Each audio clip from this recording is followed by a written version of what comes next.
Oiê, tudo bom? Eu sou a Mikan, Mika com 3 N's no final, e hoje eu vou falar de Batman, mais especificamente de Gotham City, a cidade em que acontecem boa parte das aventuras do Homem-Morcego. Isso porque o novo filme do Batman, o The Batman, né, dirigido pelo Matt Reeves e estrelado pelo Robert Pattinson, finalmente vem pro streaming, então eu achei que seria um momento legal de falar sobre esse assunto. Se tudo der certo, esse vídeo aqui sai perto da estreia dele na HBO Max no Brasil, que estava prevista para 17 de abril, então espero que o meu vídeo consiga sair a tempo. Mas se você ainda não tiver visto esse filme específico do Batman, pode ficar tranquilo porque esse vídeo aqui não vai ter spoilers, tá? Ele não é necessariamente sobre as tramas dos filmes e outras adaptações do Batman, mas sim sobre a ambientação, Gotham. Essa cidade que não existe, mas que ao mesmo tempo é tão próxima da realidade de alguns centros urbanos ao redor do mundo, que meio que quase todo mundo que mora em Nova York, Chicago ou até São Paulo consegue se identificar com uma coisa ou outra nela, né? E é exatamente por isso, por ser tão pé no chão e tão mutável ao mesmo tempo, que eu fico fascinada pelas diferentes versões de Gotham que aparecem no cinema e nas séries. A do Matt Reeves é completamente diferente da do Nolan, que por sua vez não tem nada a ver com a do Tim Burton, né? Esse vídeo aqui vai falar sobre as mudanças pelas quais Gotham passou, desde que apareceu nos quadrinhos do Batman lá nos anos 30. Por exemplo, Asilo Arkham, que é uma das partes mais marcantes e conhecidas de Gotham hoje em dia, só apareceu décadas depois que a cidade começou a ser retratada nos quadrinhos. Nesse vídeo eu também vou comentar o que muda de uma adaptação para outra e o que faz Gotham ser um dos lugares fictícios mais interessantes que já foram criados, na minha opinião, claro. E esse vídeo aqui tem o patrocínio da EBAC, a Escola Britânica de Artes Criativas e Tecnologia. Inclusive tem um cupom exclusivo pro canal, mas eu já conto mais pra vocês. A EBAC tem muitos cursos para profissões do mercado audiovisual, mas o que eu quis destacar nesse vídeo aqui é o curso de diretor de fotografia. Isso porque uma das coisas mais importantes para entender a diferença entre as Gothams que a gente vê por aí é justamente a fotografia dos filmes e das séries. O Cavaleiro das Trevas, por exemplo, tem o trabalho do Wally Pfister, que foi indicado ao Oscar por esse filme, inclusive acabou ganhando o Oscar depois por outra parceria com Christopher Nolan e A Origem. Mas aí você pega o filme mais recente do Batman e a fotografia ficou a cargo do Greg Fraser, que também trabalhou em Mandalorian, Dune agora recentemente, Rogue One e mais um monte de outras obras de franquias grandes. E ele inclusive acaba de levar o prêmio do sindicato da categoria, o BAFTA, o Oscar e mais um monte de outros prêmios pela direção de fotografia dele em Duna. Ou seja, a gente tem dois profissionais aí super renomados e talentosos e que com certeza trouxeram no trabalho deles formas muito diferentes de mostrar Gotham, de acordo também com a visão dos diretores. Mas como que faz isso, né? Pois é, no curso da EBAC você vai aprender, por exemplo, o que um diretor de fotografia faz, como é a participação dele em todo o processo de produção de uma obra audiovisual, como um filme ou uma série, os fundamentos da imagem e da linguagem cinematográfica, tudo sobre câmeras, lentes, o uso da luz, e tudo isso da sua casa, ou seja, no seu tempo, onde e quando você quiser. Você pode acessar os módulos direto na plataforma da EBAC e estudar uma coisa por vez, mas sempre com a mão na massa, ou seja, você vai desenvolver projetos e ter a ajuda de tutores que já atuam no mercado para te avaliar e tirar dúvidas. E, gente, esse é um curso bem aprofundado, tem 5 meses de duração, porque é para você entrar no mercado de trabalho mesmo. E assim, diretor de fotografia tem lugar em Hollywood nos filmes do Batman, sim, mas na verdade pode trabalhar em vários outros lugares também, desde cinema, TV, documentários, até publicidade ou mesmo criação de conteúdo na internet. E assim, eu falei de fotografia, mas tem muitos outros cursos na EBAC. Eu inclusive tô fazendo um de roteiro atualmente, mas também tem de design de games, storyboarding, animação 3D e um monte de outros cursos com certificado no final. E como eu sei que meu público é mega interessado por essas áreas, quando a EBAC me procurou pra patrocinar esse vídeo, eu perguntei o quê? Se não rolava algo exclusivo pros inscritos. E eles toparam. Então, os primeiros 20 seguidores que clicarem no link que tá aqui na descrição e usarem o cupom MIKAN200 ganham R$200 de desconto em qualquer curso da EBAC. Mas esse cupom só vale para as primeiras 20 pessoas, ok? Então corre lá. Ah, e repara que é Mikan com um N só nesse caso, não 3 N's, tá? MIKAN200. Corre lá para se matricular nos cursos e bora falar de Gotham City.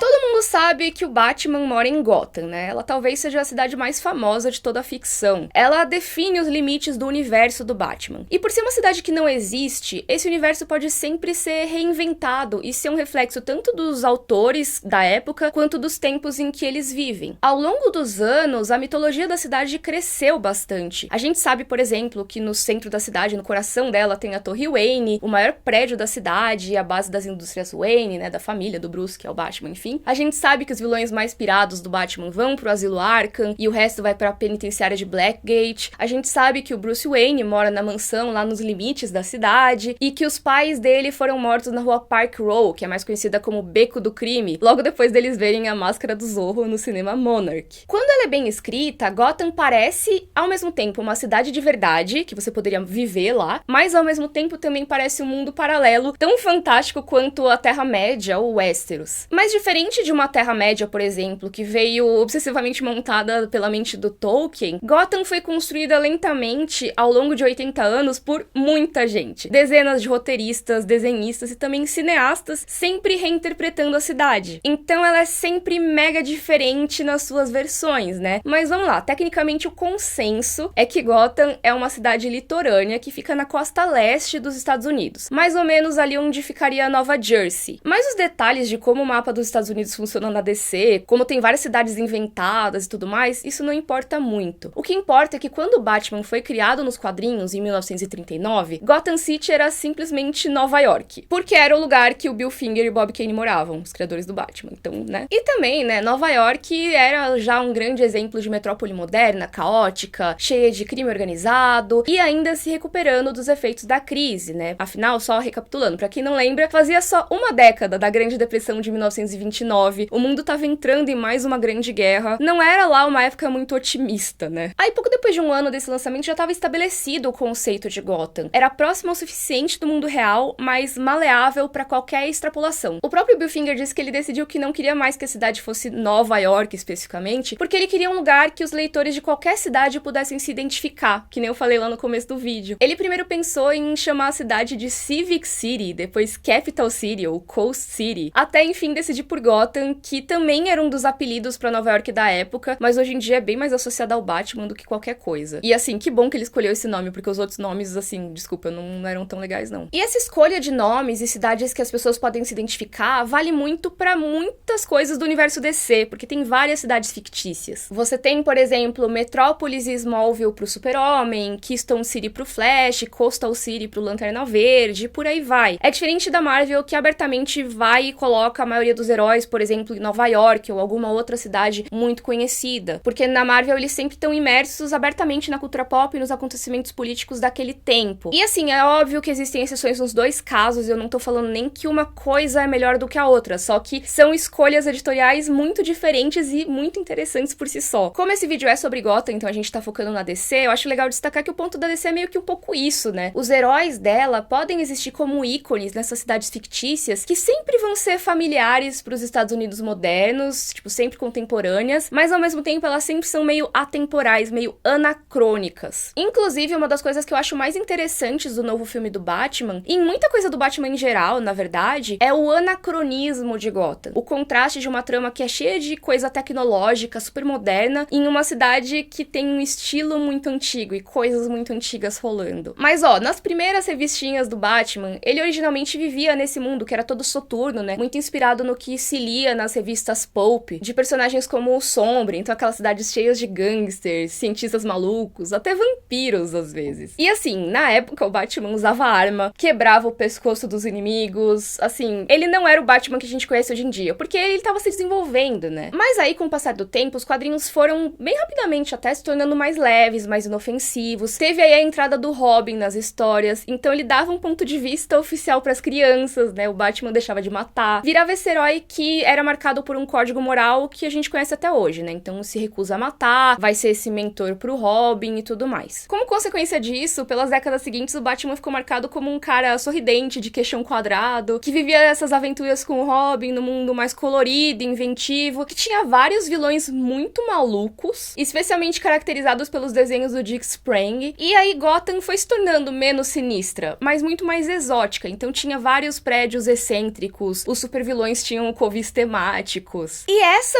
era a imagem que se tinha do Batman naquela época, e essa imagem que foi imortalizada na série de TV dos anos 60. Sabe aquela série dos anos 60 que tem a dublagem feita por fãs, que tem os memes do Batman, que as pessoas falam, o Batman nunca faria isso, aí mostra o Batman fazendo alguma coisa muito ridícula? Pois é, essa série com Adam West. E hoje em dia muita gente desvaloriza esse seriado como sendo só uma besteira do passado, que transformou o Batman numa piada. Mas assim, falar isso é meio injusto, porque, primeiro, era uma adaptação representação bem autêntica do que era o Batman na época, que era essa coisa muito colorida, com coisas temáticas e meio espalhafatoso às vezes. E outra coisa é que a série é muito responsável pela popularização do Batman entre todos os públicos. Ela foi um dos motivos pro personagem se tornar esse fenômeno todo. E aí também porque ainda por cima ela é muito engraçada e ela é sagaz, tá? E não falem tão mal assim da série do Adam West. Mas agora pensando na estética dessa série, ela também é um dos casos mais marcantes do audiovisual inspirado na pop art. E pra quem não sabe, foi esse movimento artístico dos anos 60 que pega a cultura de massa americana da época, sei lá, publicidade, mercadoria, celebridades. E assim, eles pegavam e ao mesmo tempo que eles criticavam como a arte era comercial, eles também celebravam isso de certa forma, né? E o que também fazia parte da cultura de massa da época e que foi trazido pro pop art eram os quadrinhos. Um dos grandes ícones que trouxe quadrinhos como elemento da pop art foi o Roy Lichtenstein, que eu espero que tenha falado certo o nome dele. Ele é muito famoso por aquela série de quadros que pegam cenas de quadrinhos e ampliam, sabe? E aí, olha só, essa conexão da série do Batman com a pop art é tão intencional que quando o seriado do Batman saiu na TV em 66, ele saiu na capa da revista TV Guide, que é uma revista mega relevante quando a gente fala de história da TV, e a arte que tinha na capa era do próprio Roy Lichtenstein. Agora, falando de como Gotham aparecia na série, ela era quase sempre mostrada de dia, com as tomadas externas gravadas nos arredores da Califórnia. Só que assim, a maior parte do resto da série era feita em estúdio mesmo, com aqueles cenários super elaborados, que pegavam e misturavam a excentricidade dos quadrinhos com a cultura e a contracultura jovem que passou a dominar o mainstream. Então você tinha, que nem nos quadrinhos, aqueles covis de vilões com mega armadilhas super elaboradas, que era aquela armadilha que era pela comédia mesmo, aquela coisa muito absurda, sabe? Ou às vezes umas boates com eventos sociais coloridos. Essa série era uma série a cores, e isso era um dos atrativos da TV naquela época. Então o mundo da série, ele é um mundo colorido, de cores primárias, super vibrantes, tem aqueles sets artificiais, e uma coisa que eu acho maravilhosa, que esses sets e a atuação e tudo na série basicamente, celebra o seu próprio ridículo. Inclusive tem um vídeo no canal que eu falo justamente sobre como eu queria que as histórias atuais se levassem menos a sério. Isso de celebrar o próprio ridículo é uma coisa que eu amo. Tem um link na descrição se vocês quiserem ver. Mas enfim, só pra dar um exemplo de como essa série muitas vezes não se levava a sério,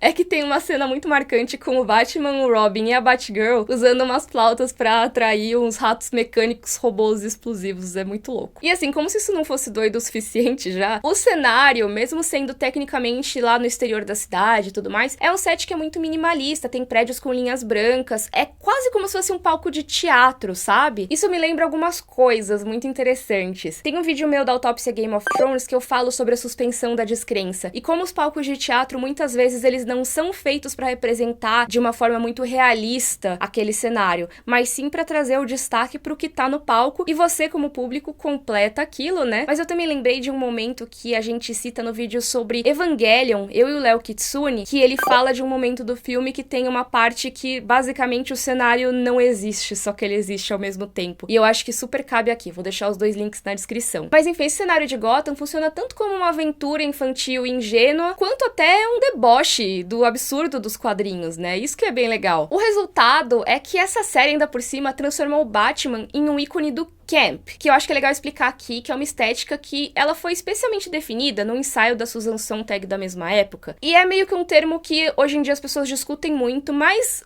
como que é definido, né? Um amor pelo artificial, brega, irônico, espalhafatoso, basicamente uma coisa que rejeitava as sensibilidades do que era considerada alta arte, aquela arte de verdade, entre muitas aspas. E eu acho importante apontar também que o camp, ele é muito frequentemente associado à cultura gay, shows de drag queens, purpurina, boates LGBTQIA+, etc. E é importante dizer isso porque essa não seria a última vez que o Batman seria associado à cultura camp e à cultura LGBT, pra infelicidade do fã que não gosta de qualquer insinuação, né? Mas a gente vai chegar lá. Aí depois que esse seriado acabou em 68, os quadrinhos decidiram retomar a seriedade do Batman, abandonaram um pouquinho o Batman Camp, por enquanto. Isso porque eles estavam, né, nos Estados Unidos entre o final da Guerra do Vietnã, os escândalos de Watergate, aquela estabilidade que veio do pós-guerra já tava abalada, então não era muito uma época de rir, sabe? De gostar de coisas excêntricas. Isso sem falar na decadência urbana. A própria Nova York, que é a inspiração original pra Gotham, passou os anos 70 e 80 com a infraestrutura falida, basicamente. E aí a desigualdade social e a criminalidade dispararam. Então, Nova York começou a ser conhecida como cidade do medo. Então, não é como se desse pra ficar fazendo muita piadinha sobre enfrentar o crime numa situação dessas, né? De repente, a Gotham City sinistra e violenta, lá dos tempos da criação do Batman, voltava a fazer muito mais sentido. Então, você tinha o Dennis O'Neil, o Neil Adams, que tentaram trazer uma sobriedade de volta ao Batman, tornar ele aquele vingador da noite numa cidade sombria, né? O Neil Adams, ele começou a desenhar o Batman mais atlético, com as orelhas mais pontudas, ele era mais imponente no geral, né? E ele resgatava essas sensibilidades mais sombrias dos anos 30. E aí o Dennis O'Neil trouxe pros roteiros um tom bem mais centrado, uma coisa menos espalhafatosa, ficou uma coisa bem mais voltada para aquelas histórias pulp com aristocratas imorais, ex-nazistas, e até a volta do Coringa realmente psicopata, né? Não só pra ser um vilão engraçado. Ele também trabalhou para expandir a mitologia da cidade. Foi ele que trouxe, né, o Asilo Arkham, o Sanatório Macabro, que todos os vilões mais pirados do Batman, ou seja, a maioria deles, né,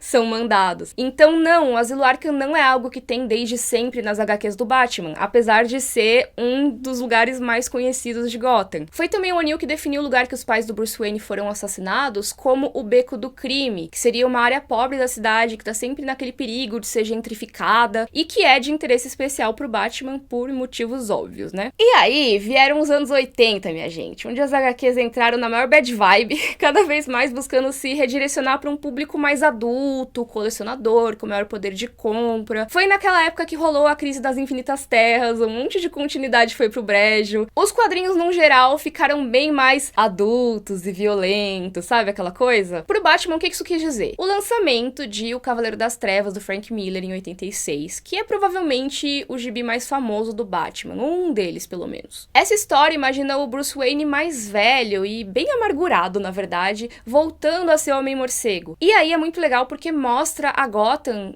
no futuro. Que, assim, ela é bem distópica, na verdade. Ela é quase cyberpunk, eu acho. Não sei se seria cyberpunk. Comenta aqui embaixo o que você acha. Mas, assim, tem gangues futuristas, tem essa paranoia nuclear, que é uma coisa, óbvio, da época também, né? Estamos falando aí dos anos 80, Guerra Fria. E aí os crimes hediondos viraram, assim, coisa de qualquer quinta-feira em Gotham. Tinha ondas de calor, chuvas torrenciais. E isso, ao mesmo tempo que hoje em dia a gente pensando em aquecimento global também faz muito sentido, essas coisas do clima representavam muitos nervos da população, uma coisa prestes a explodir, e o Batman sendo chamado de volta. Tudo nesses quadrinhos é super contextualizado pela época, assim, porque eles estavam no meio da era Reagan, que era aquela paranoia absurda com a Guerra Fria, a criminalidade em Nova York, Detroit e várias outras cidades grandes americanas estava muito alta, e né, naquela época, se eu não me engano, ou perto dela também começou todo esse papo de guerra às drogas, que também aumentaria muito o pânico em relação à criminalidade e à violência nas cidades. E aí o Cavaleiro das Trevas, sendo esse reflexo muito importante do seu tempo, acabou se dando muito bem como uma representação do Batman, pro bem ou pro mal. Meio que virou a referência definitiva de como o Batman deveria ser representado nos quadrinhos pelas próximas décadas. E assim, no ano seguinte, o Frank Miller ainda fez o Batman Ano 1, recontando a origem do Batman. E essa é uma HQ bem sóbria do Batman, ela funciona bem como um filme policial dos anos 70, sabe? Tipo Operação França. O David Mazzucchelli, que é o desenhista, ele desenha Gotham com uma baita visceralidade, mais ou menos como um Serpico ou Dirty Harry misturados, assim, com uma sede de sangue. É uma cidade que é suja, cheia de gangsters, de cafetões. A polícia, ela não vai ajudar as pessoas, ela vai ser mais passível de brutalidade ainda. Assim, é muito louco porque nem tem um super vilão na história. Os maiores antagonistas, na verdade, são policiais corruptos mancomunados com a máfia. E o Frank Miller e o Mazzucchelli já tinham feito essa parceria pra fazer uma Nova York bem pessimista mesmo, no Demolidor A Queda de Murdoch, né? E agora eles traziam isso pra cidade inventada de Gotham. Então aí Gotham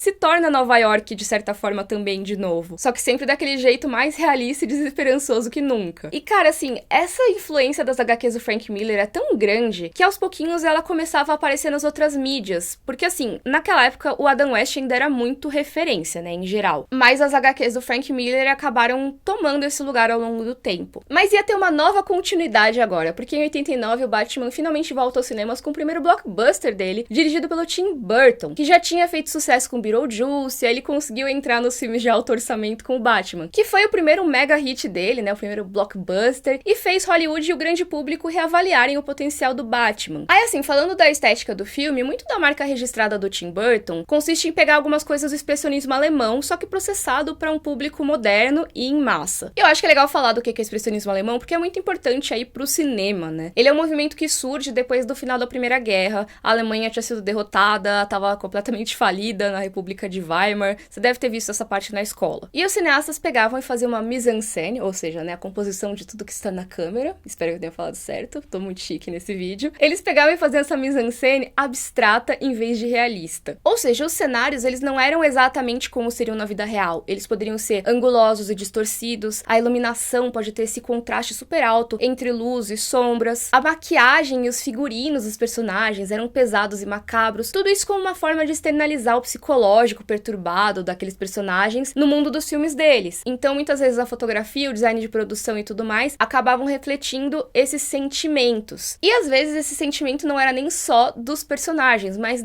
um sentimento geral, uma ambientação. Às vezes os filmes expressionistas também traziam o psicológico da Alemanha em crise, né? Aí assim, é que eu tô falando bem por cima, quem quiser saber mais sobre o expressionismo alemão, porque esse não é o tema do vídeo, a Carol Moreira fez um vídeo bem legal discutindo esse movimento numa série que ela tem de história do cinema, eu vou deixar linkado aqui embaixo. Mas o que é importante saber do expressionismo alemão? Que o Tim Burton pegou algumas coisas dele e trouxe pra esse filme novo, o primeiro filme dele do Batman. O importante é que mesmo esse sendo um grande lançamento, acessível por um público gigantesco de várias idades, ele pegar o expressionismo e o gótico e levar pra cultura pop não era uma coisa nada óbvia na época. Não é à toa que o Tim Burton chamou tanta atenção, e chama até hoje, né? Porque ele pegou o cult e o comercial e aliou as duas coisas de uma forma muito dele, assim, né? Sem nunca abrir mão dos personagens que ele gosta de fazer, que são absurdos e são exagerados, são bem expressionistas e góticos, na real. Tanto que até hoje tem muitos filmes que as pessoas olham e já sacam logo de cara que tem o envolvimento dele, ou que, no mínimo, foram bastante influenciados por ele. Tá, mas Mikan, você tá falando aí de estética do Tim Burton, expressionismo alemão, o que isso tem a ver com Gotham? Calma, vamos lá. Vamos falar da Gotham do Tim Burton, porque quando a gente pensa no expressionismo alemão, é muito fácil reconhecer as inspirações dessa Gotham com a cidade de Metrópolis, do Fritz Lang, mas com a mesma perturbação gótica de filmes como O Gabinete do Dr. Caligari, que inclusive tem um vídeo bom do Max sobre isso, vou deixar linkado aqui na descrição. Só pra mostrar como essa comparação não é da minha cabeça, tá? O vilão interpretado pelo Christopher Walken no Batman Retorno se chama Max Schreck, que é o mesmo nome do ator que fez o vampirão de Nosferatu, um dos filmes mais conhecidos, mais relevantes do expressionismo alemão. Então não é que tem ninguém tentando esconder muito essa referência, né? Em Gotham é muito importante destacar que não é só o Tim Burton, tem o design de produção do Anton Furst, que nesse primeiro filme ele diz que tentou fazer a Gotham a metrópole mais feia e depressiva possível. Eu acho muito bom que logo no primeiro parágrafo do roteiro, olha a descrição, falam que Gotham é como se o inferno se abrisse pelo asfalto e de lá se erguesse uma cidade. Então eles pegam e constroem essa cidade infernal, mantendo uma temática pulp dos primeiros quadrinhos do Batman. Mas também tem uma inspiração no cinema noir, porque é uma cidade que são gangsters que estão vestindo aqueles ternos risca de giz, tem os policiais corruptos com o chapéu fedora, sabe? O sobretudo. Uma coisa bem clássica daquelas histórias de investigação, cidades darkzeira. Isso faz muito sentido porque o próprio cinema noir, que se popularizou em Hollywood, foi muito influenciado pelo expressionismo alemão. Muitos dos diretores alemães ou austríacos, tipo o Fritz Lang, o Billy Wilder, eles fugiram para os Estados Unidos na época da ascensão do nazismo. E eles levaram com eles muitas das técnicas do expressionismo, de contraste de luz e sombra para acentuar a dualidade e a ambiguidade dos personagens. Só que aí agora, na forma dos filmes policiais. Então, o filme noir tem tudo a ver. E aí chegou o Tim Burton que quis trazer todas essas referências e um filme bem darkzeira do Batman. Uma Gotham que é ao mesmo tempo muito tenebrosa, muito escura, mas com um contraste, então tem pontos de luz muito fortes, muito importantes também, mas que tem ali os seus personagens caricatos, os seus personagens que fogem do realismo, porque a ideia não é ser realista, e sim ser expressionista, na maioria das vezes. Então você pode ter o pinguim daquele jeitinho que ele é, e ele vai se encaixar no universo criado pelo Tim Burton, porque naquela Gotham, esse tipo de personagem cabe. E o público gostou muito dessa Gotham cheia de personalidade, nessa nova versão do Batman no cinema. Tim Burton se deu muito bem fazendo um filme do Batman no cinema. E com isso veio o que muita gente considera uma das melhores adaptações do Batman já feitas, a série animada que estreou na TV em 92. Esse desenho, especialmente, ele mira em um visual retrô, inspirado em nos filmes clássicos da Era de Ouro de Hollywood, lá nos anos 30 e 40. E também nos desenhos animados do Super-Homem da Fleischer Studios, nos anos 40. Aliás, caso você não saiba o que é Fleischer Studios, tem um vídeo inteiro que eu fiz sobre Cuphead, a animação, que eu falo sobre as inspirações dela e do jogo que inspirou ela, e sobre esses cartoons, esses desenhos muito antigos aí, da década de 30, de 40, e eu falo sobre a Fleischer Studios, que fez, entre outras coisas, o desenho Super-Homem, tá? Se você quiser saber mais sobre isso, tem o link aqui na descrição. Mas enfim, eu acho que essas inspirações mais antigas são alguns dos motivos que fazem com que essa série do Batman tenha envelhecido tão melhor que a maioria dos desenhos pra TV ali dos anos 80 e 90, porque já era um desenho mais anacrônico, então ele não ficou tão datado quanto outras obras que tinham um visual mais do seu tempo. E isso também se reflete, é claro, na ambientação, porque a Gotham de lá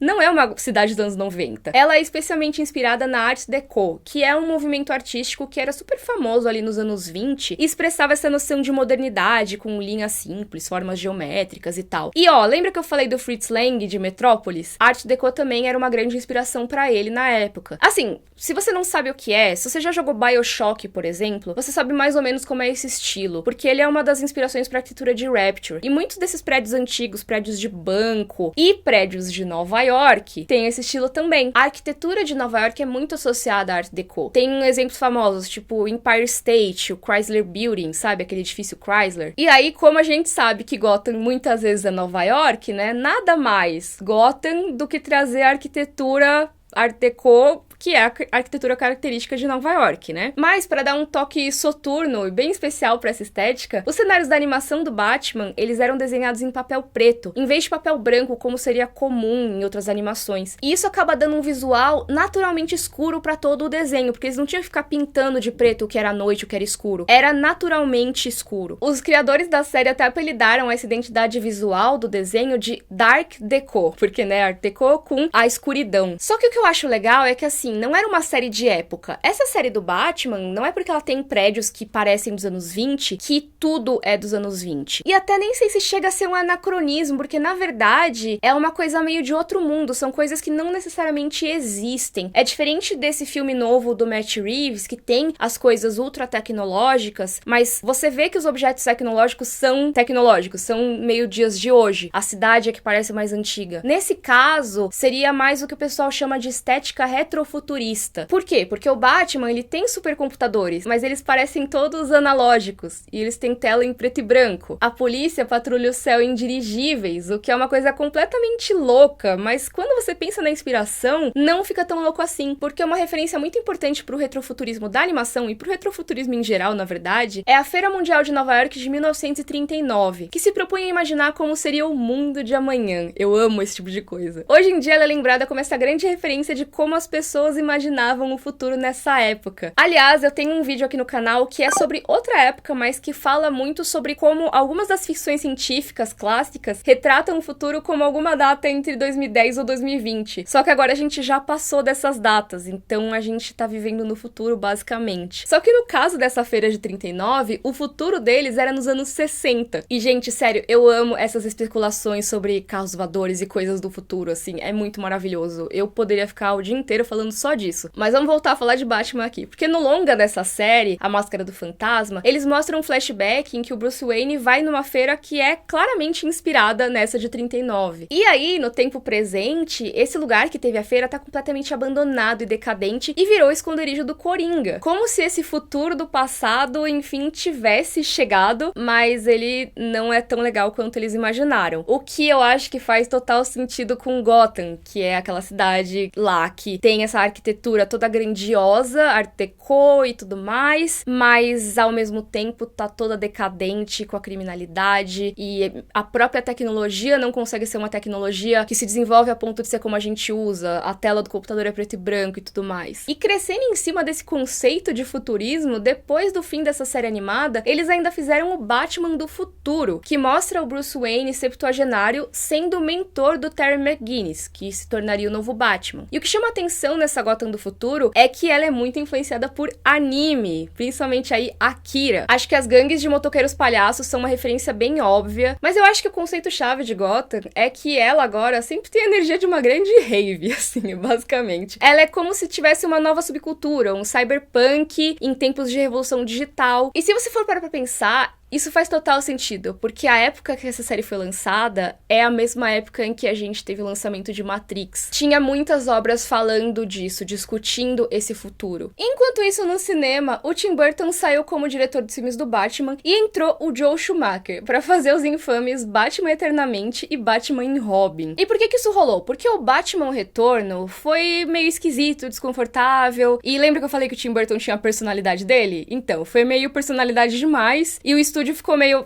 será que tem como ser um pouco menos Tim Burton? E aí os novos filmes seguiam essa vontade de alinhar a franquia com uma coisa mais família, mais comercial. O Schumacher, ele pega esse conceito dos filmes do Tim Burton, de Gotham como essa cidade mega surreal, psicótica e tal, mas ele se afasta do macabro e ele abraça mais do que nunca o camp. Lembra que eu falei do camp? Assim, é discutível que os filmes do Tim Burton possam ser considerados camp, porque, como eu falei, não tem um consenso definitivo, assim, do que é camp, o que não é. É uma coisa que varia muito do que você considera camp, né? Mas, assim, Batman Eternamente e Batman e Robin definitivamente entram em qualquer definição de camp que você queira usar, eu acho. Inclusive, em um dos elementos mais marcantes da estética camp que eu comentei aqui, que é a sua relação com a cultura LGBTQIA+. Apesar de não ter nada explícito, também é de longe o Batman mais codificado como queer que a gente viu no cinema até hoje. Isso me lembra, inclusive, de como eu tô devendo há muito tempo um vídeo sobre queer coding. Tá pra sair no canal há mais de um ano. Eu espero eu conseguir publicar ele logo, mas desculpa, gente, eu fico enrolando. Enfim, por que as pessoas comentam que esses filmes são camp? Isso vai muito além do Batman usar roupa com um mamilo de borracha, sabe? Ou o Robin ser muito mais velho do que ele deveria ser pra ser o menino prodígio. É que essa fase, ela é comparada muitas vezes como um retorno aí aos tempos do Adam West. Só que assim, eles não se parecem nada com a pop art, com essa emulação de gibi impresso. A Gotham City, ela virou realmente uma cidade carnavalesca, cheia de neons mega saturados, holofotes roxos e rosas, umas estátuas gigantes de homem pelado no meio do prédio. É espalhafatoso e beirando a brega com tanta convicção, sabe? Que é o puro suco do camp intencional. É como se o mundo cyberpunk de Blade Runner tivesse sido desenhado pela RuPaul, basicamente. E eu tô falando sério. Você vê cenas como o evento de caridade que a Era Venenosa aparece, se apresenta pro mundo e tal, e não tem como aquilo não ser inspirado em show de Dark Queen, gente. E eu preciso confessar, assim, esses filmes, eles são muito saco de pancada da cultura pop, falam, é o pior que já houve nos filmes de super-herói, e assim, na boa, gente, eu entendo, mas ao mesmo tempo eu acho que o visual deles é um negócio que é tão completamente louco que é no mínimo mais interessante do que a maioria dá crédito. Assim, não quer dizer que eles vão ser perfeitos ou agradar todo mundo. Pelo contrário, na real. Mas é aquela coisa que, pelo menos, ele tava tentando algo diferente, sabe? Ainda mais nesse momento em que a gente fala muito de fórmulas e que um filme tá muito igual ao outro, isso também envolve a fotografia, a estética e como esses cenários são retratados. Então, às vezes, quando você tenta fazer algo diferente, você não agrada todo mundo, porque as pessoas estranham. Às vezes você acerta muito, as pessoas amam, mas é um risco. E uma coisa que as pessoas reclamam é que às vezes os filmes atuais não assumem esses riscos. E nesse caso, eles assumiram, de certa forma. Então, eu acho que tem um mérito aí. E assim, depois de todos esses anos os nerds reclamando que esses filmes destruíram o Batman, né? Porque, né, eles acabavam destacando tudo que o público não queria que o Batman fosse, né, na visão deles, que é, tipo, infantil e não tão hétero assim. E eu acho que apesar de tudo isso, apesar dos xingamentos da galera, essa é uma visão mega diferente de Gotham. Pelo menos em Gotham é legal a representação, sabe? Porque ela é bem diferente, bem visualmente interessante. Se é bom ou não, não sei, mas pelo menos é diferente. E eu acho legal tentar, né? Como eu falei. Mas, né, o Batman e Robin foi fraco na bilheteria, se tornou infame entre o público, e aí eles deixaram o Batman meio que na geladeira, né? Até que em 2005, a Nação do Fogo atacou. Não, brincadeira. Até que em 2005 chegou o reboot do Christopher Nolan, né? O Batman Begins. E aí depois o Cavaleiro das Trevas, e o Cavaleiro das Trevas ressurge. E aí a gente tem uma baita mudança, porque Gotham vira um lugar muito mais concreto. Isso porque, basicamente, é uma cidade da vida real, né? Assim, tipo Chicago.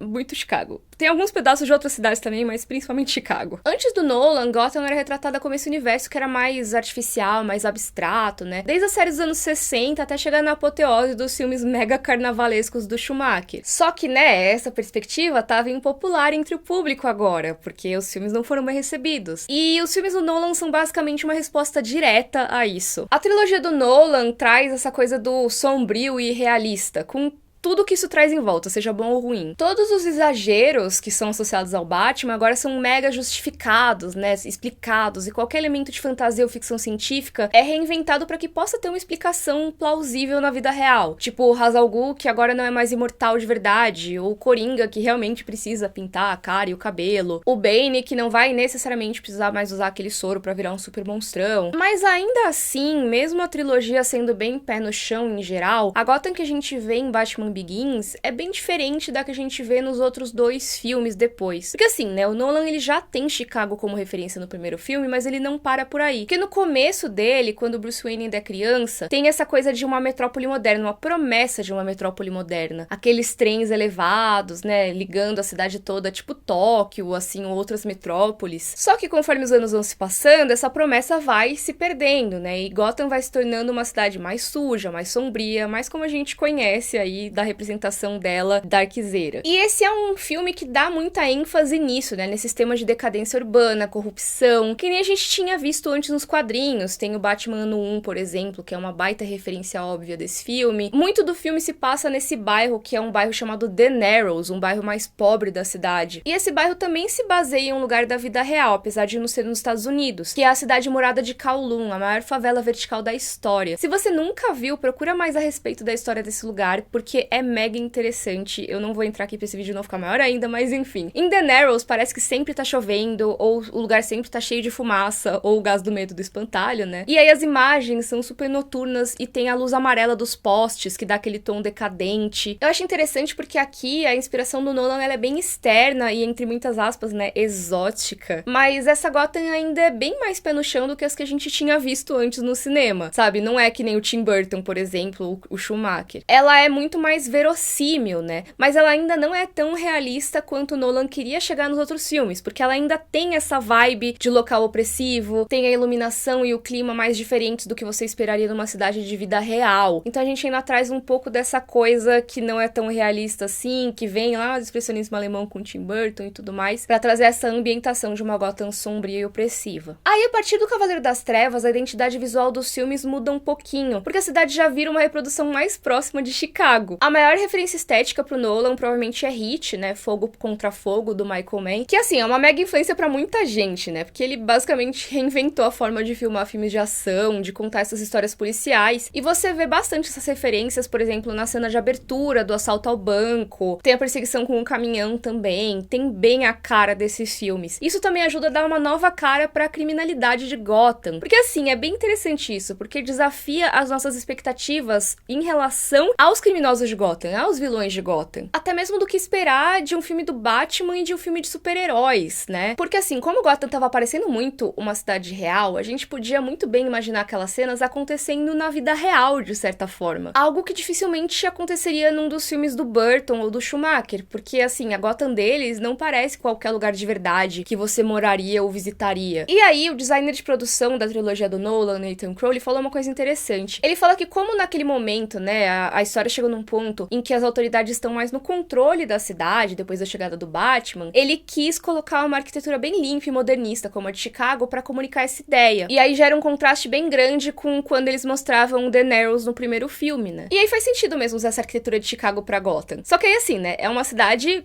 muito impressionante e tal, mas é Chicago.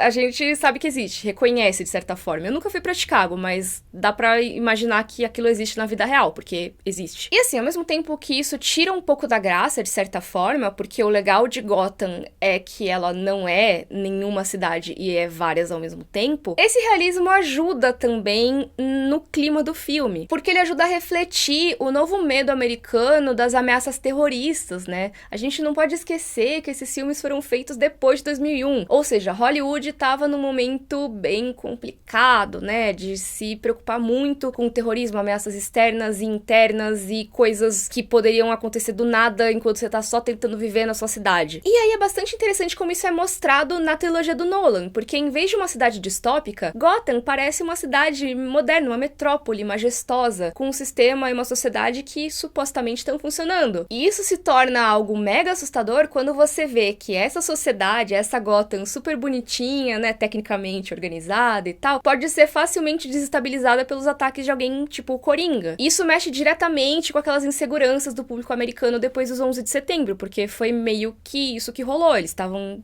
meio de boas, né, sempre com seus problemas mais de boas, até que 11 de setembro. E o Cavaleiro das Trevas ressurge leva isso ainda mais além, com o Bane conseguindo manter a cidade inteira como refém por meses, isolada do resto do país. Esse estado aí de Gotham, completamente sitiada e à mercê dos vilões, ecoa uma coisa que tinha rolado nos quadrinhos no final dos anos 90, porque nessa época teve um evento chamado Terra de Ninguém, tem um terremoto e aí Gotham fica devastada, e o governo americano simplesmente decide, deixa eles lá, vamos abandonar a cidade. E ele pega um pouco essa ideia pra fazer o terceiro filme. Então acho que esse é um dos vários motivos pelos quais as pessoas amam o Cavaleiro das Trevas. Eu também gosto muito desse filme, na verdade, porque ele mostra como essa história pode ser palpável. Ele trata de inseguranças que existem na sociedade mesmo. Ele faz essa transição de uma coisa mais um clima, né, opressivo do primeiro filme pra algo comum, né? Olha só, a sociedade está normal, pra uma coisa caótica que aí culmina no terceiro filme. Mas aí mantendo muito mais aquela estética pé no chão pra mostrar como isso poderia acontecer na vida real. Não sei se eu tô fazendo sentido aqui. Comentem aqui embaixo o que vocês acham. Mas é engraçado, né? Porque hoje em dia, os filmes do Nolan e o realismo sombrio que ele trouxe pro Batman e pra Gotham acabam sendo talvez algumas das maiores referências pros fãs, né, dos dias de hoje. E é óbvio que isso tem mérito, eu não tô nem emitindo juízo nenhum sobre qual o melhor ou pior visual, ou o melhor ou pior filme. Os filmes do Nolan foram super bem na bilheteria, foram premiados, e sempre são lembrados como algumas das melhores adaptações de super-heróis pro cinema, principalmente o segundo filme. Mas assim, méritos à parte, é engraçado porque esse sucesso acabou criando em muita gente a ideia de que o Batman é sempre assim, ou que Gotham é sempre assim, tudo visualmente pé no chão, sabe? Ele não tem poder, então tudo pé no chão. Todo esse vídeo a gente viu como os filmes do Nolan acabam sendo muito mais uma exceção do que a regra. E assim, nesse vídeo eu tô focada muito mais em cinema e TV, mas tem outras mídias que adaptaram o Batman e algumas delas flertaram com uma Gotham mais diferentona. Então eu queria destacar os videogames, porque a partir de 2009 a gente teve a série Batman Arkham, que foi um baita marco, entre outras coisas porque ela meio que derrubou esse tabu de que jogos licenciados são ruins e dá pra fazer franquias legais com jogos de super-heróis nos videogames. Mas muito da caracterização desses jogos, ela traz uma parte da série animada, né? Tanto que eles simplesmente chamaram o Kevin Conroy e o Mark Hamill, que eram os dubladores aí em inglês do Batman e do Coringa da animação, e eles trouxeram eles pra compor o elenco de dubladores dos jogos. Além disso, os dois primeiros jogos ainda foram roteirizados pelo Paul Dini, que era um dos maiores nomes do desenho. E por que eu tô trazendo esses jogos pra um vídeo sobre Gotham? Porque isso que é bacana. Num videogame, você pode fazer uma coisa que não rolava tanto assim nos filmes e séries. Explorar e ver os cenários por conta própria. Mover o seu personagem por ali. Ou seja, aqueles lugares que a gente tá falando até agora ficam muito mais palpáveis. Finalmente você tem a chance de explorar pessoalmente Gotham, mas aos pouquinhos e a cada jogo, né? Porque no primeiro jogo você vai só pelos corredores do asilo Arkham, aí depois fica Arkham City, é um pedaço da cidade que foi transformado em uma super prisão, e aí Arkham Origins e Arkham Knight expandem ainda mais isso, porque você finalmente vai poder depois, nos últimos, explorar boa parte das ruas e dos telhados de Gotham. Você pode andar do Batmóvel, pode planar e tudo. E como tem essas ruas e prédios bem marcantes pra você se situar, é legal que parece muito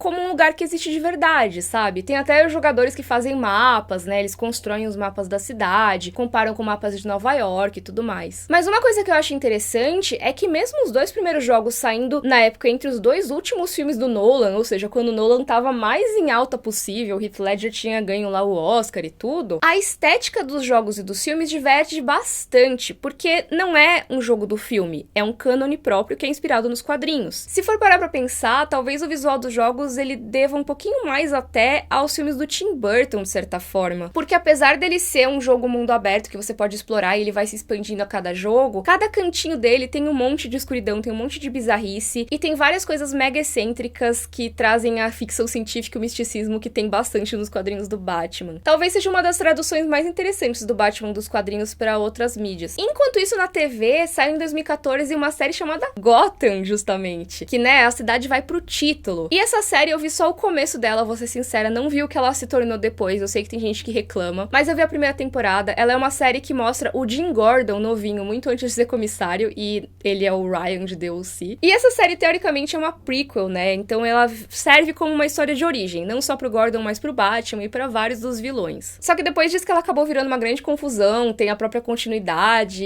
e é meio confusa. O importante é que mesmo nesse orçamento limitado dessas séries da CW, que tem muitos episódios por temporada, ela se permite abraçar as bizarrices, as excentricidades de Gotham. Essa Gotham da série, ela tem essa vibe perdida aí entre o moderno e o retrô que eu comentei aqui no vídeo, principalmente na hora que eles vão mostrar o trabalho antiquado da polícia, sabe? E eu acho muito legal que as versões mais jovens de personagens tipo Pinguim, Charada, eles são bem caricatos, e eu gosto muito disso. Parece até que eles, assim, se encaixariam super nos filmes do Tim Burton, sabe? Daria pra pegar e colocar direto lá, e eu acho que isso só mostra como essa Gotham da série permite esse tipo de ousadia. E a gente chega na fase da DC, a princípio comandada pelo Zack Snyder, que teria o Ben Affleck como Batman. E talvez ele seja um dos Batmans mais violentos que a gente já viu no cinema, né? Porque ele é abertamente inspirado na HQ do Cavaleiro das Trevas. Não sei qual que vocês acham que é mais violento, se é esse ou do Robert Pattinson, comentem aqui embaixo. Mas como a gente sabe, o Ben Affleck acabou sendo aquele Batman que nunca teve um filme solo, né? O mais próximo que a gente teve foi o Batman vs Superman. E como a gente tá falando de cidades aqui, e esse foi o primeiro crossover, né, dos maiores heróis da DC no cinema, eu acho que o Batman vs Superman perdeu uma baita oportunidade de estabelecer esse contraste entre Gotham e Metrópolis. Ó, por exemplo,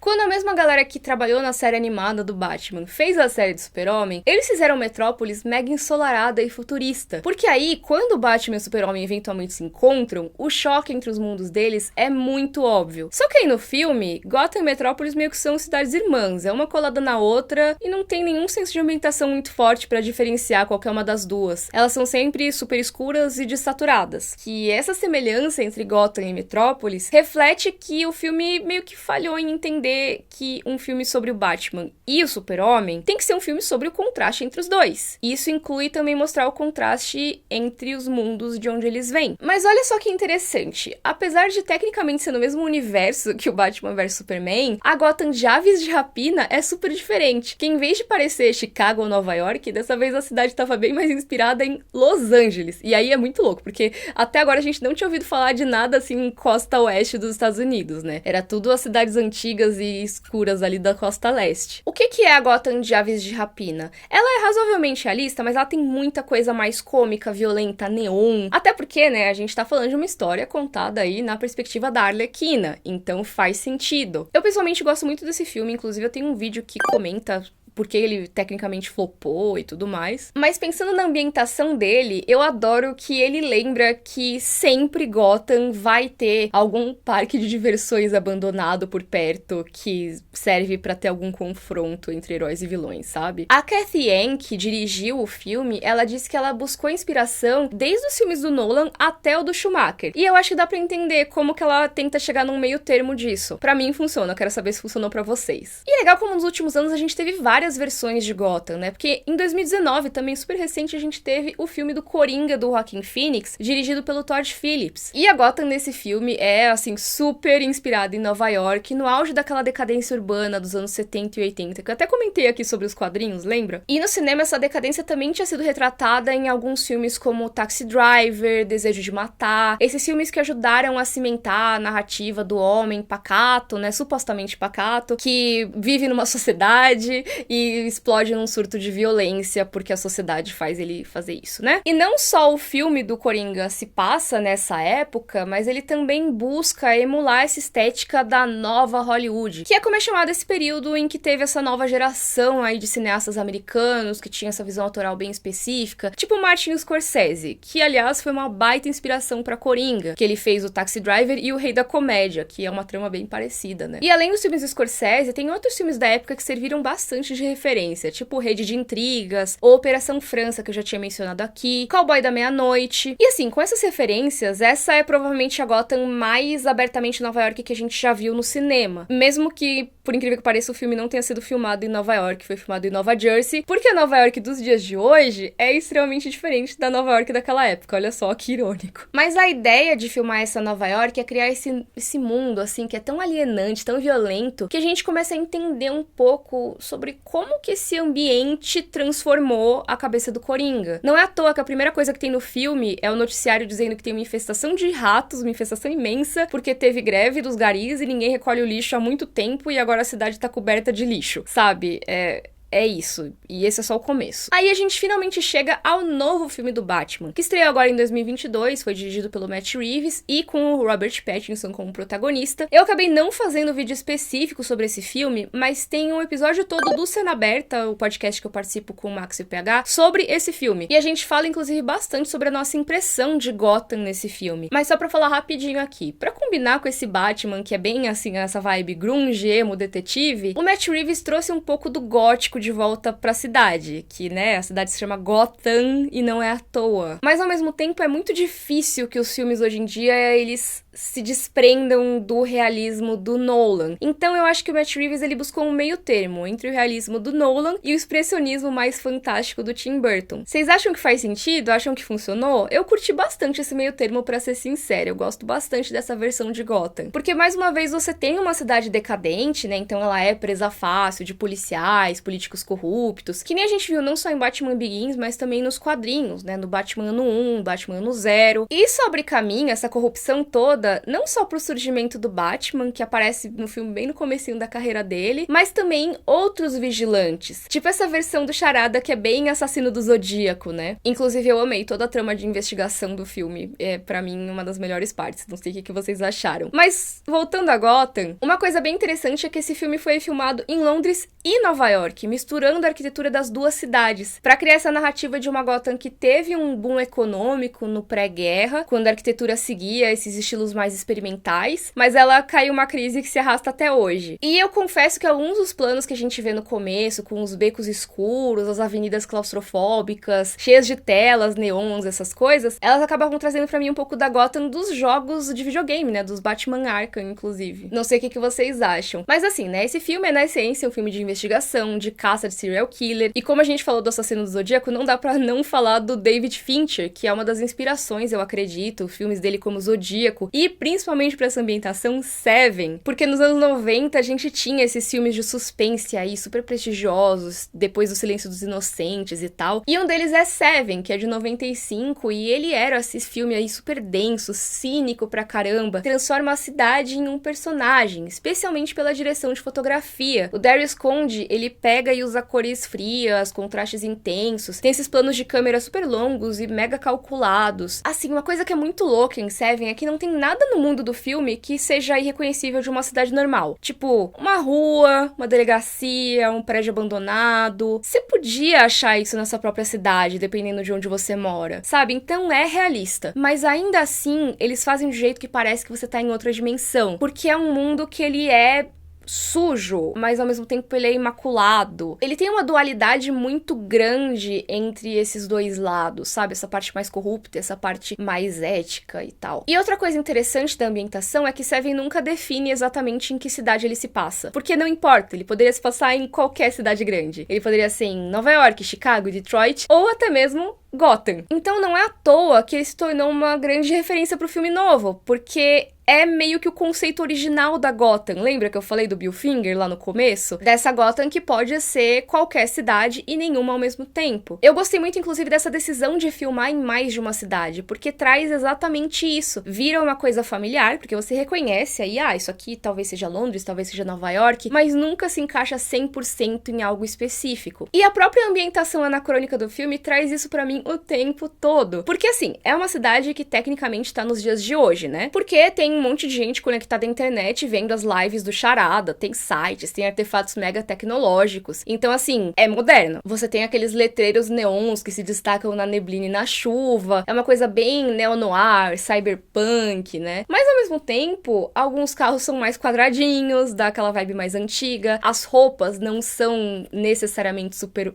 dos dias de hoje. E, principalmente, principalmente pra mim, os prédios. Os prédios que são mostrados, eles são antigos, eles têm essa opulência, sabe? Decadente. Tem sim alguns prédios mais recentes no cenário, mas o foco do filme acaba sendo muito mais essas construções mais antigas, mais clássicas. E quando você vai dentro dos prédios, dentro dos apartamentos ou escritórios ou boates e tal, a decoração interna é muito antiga em geral, né? Você tem aquelas poltronas de couro, isso nos apartamentos ricos. Aí você pega o apartamento tipo da Celina, que não tem tanto poder aquisitivo, aí o fogão é velho. Você tem os lugares cheios de vitrais, carpete, grades de metal, um monte de abajur, madeira, concreto, pedra, muita coisa bege ou marrom. Quando não é algum painel neon, os ambientes são quase sempre iluminados com aquela luz amarela que lembra uma lâmpada a gás, sabe? Essa coisa bem centro da cidade de uma época antiga. Ou então alguma luz vermelha, que aí foge bastante do realismo, mas serve pra destacar a personalidade visual do filme. E aí tem um vídeo muito bom que eu queria recomendar, pra eu não ficar com esse vídeo mais longo ainda, porque nesse vídeo eles analisam com mais detalhes a direção de fotografia desse filme novo. Eu vou deixar linkado aqui na descrição pra quem quiser saber mais, porque eles citam várias das técnicas que o Greig Fraser usou. Mas eu acho que ele mostra bastante como a fotografia também ajudou a construir essa ambientação de Gotham. E até de um jeito que deixa a Gotham do Nolan meio clean demais, de certa forma. Em todo caso, se vocês não repararam, eu curto muito a ambientação desse filme novo do Matt Reeves, né? Acho que deu pra perceber.